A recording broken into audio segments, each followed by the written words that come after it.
The Films of Steven Spielberg by Michael Jolls. Read for you by the author.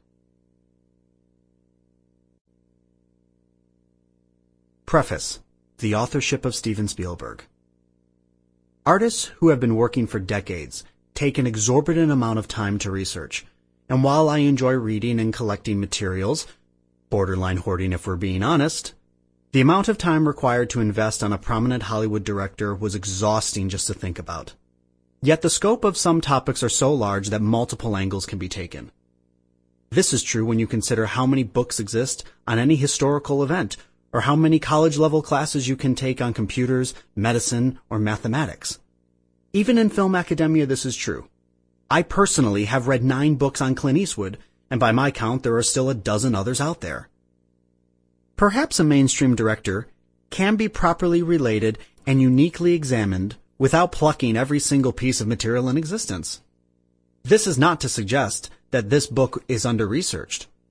Rather a caveat for those seeking a hefty examination of Steven Spielberg, this book may be a little undercooked for you.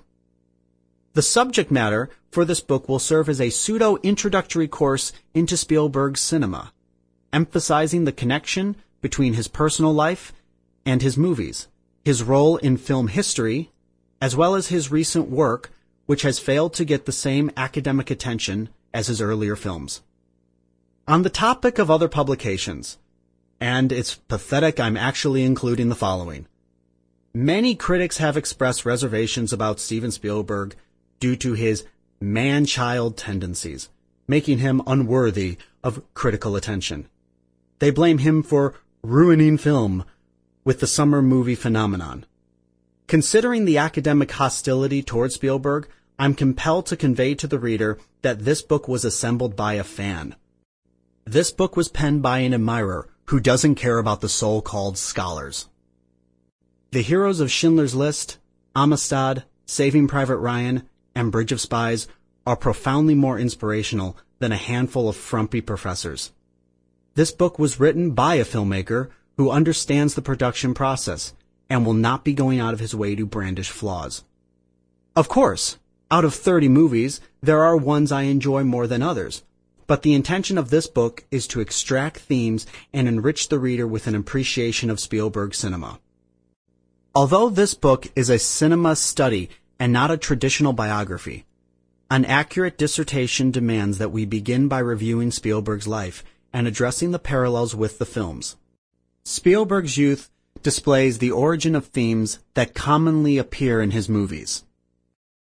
This leads us to an overview of Spielberg's foray into Hollywood and the correlation to the changes in the 1970s Hollywood business structure, allowing for Spielberg's success. Considering that Spielberg's clout as a major filmmaker extends to modern day, we will privilege the World War II films to articulate Spielberg's maturation as a filmmaker. In the second half of the book, we will examine areas that grant us a detailed study of Spielberg's films. His supreme motif, fatherhood, articulates how this topic has been reworked in a variety of ways. We will privilege the musical scores of John Williams, as his soundtracks hold an immensely important role in the identification of Spielberg's authorship. Finally, we will utilize the gift of hindsight for an overdue examination of the 2000s and 2010s, where Spielberg has routinely proven to be ahead of his time, from 9/11 to the Trump administration. In the young history of cinema, there has never been a filmmaker more successful than Steven Spielberg. Our goal is to grasp the apexes of Spielberg's directorial work and enrich the reader with a stronger reflection into his films. Before we begin, this book analyzes the films directed by Steven Spielberg. While some of his other produced movies and television endeavors are referenced, this book was written for a reader familiar with the films he has directed.